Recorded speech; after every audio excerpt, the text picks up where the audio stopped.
Declaration form. ప్రతి religious ఇన్స్టిట్యూట్కి ఒక సాంప్రదాయం ఉంటుంది. దాన్ని గౌరవించడం మన ధర్మం. యుధా రాజా తదా ప్రజ అంటారు.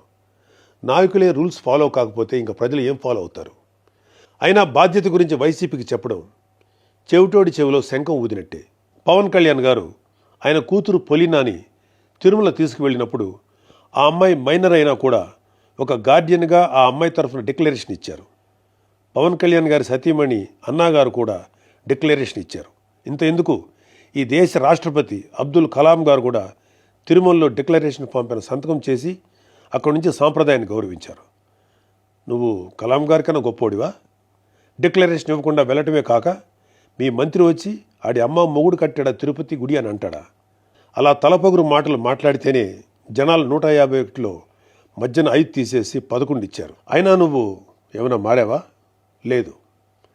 డిక్లరేషన్ అడిగారు అని తిరుమల పర్యటన క్యాన్సిల్ చేసుకున్న చరిత్ర ఉంది. అయినా సెక్యులర్ ప్లేస్కి రిలీజియస్ ప్లేస్కి తేడా తెలియని నిన్ను ఎడ్యుకేట్ చేయటం మా వల్ల కాదు. ఇక ఫైనల్గా మన కల్తీ నెయ్యి వ్యవహారం గురించి చెప్పాలి. పాపం ఈరోజు డోస్ ఎక్కువైనట్లుంది. రేపు మాట్లాడుకుందాం. Stay tune.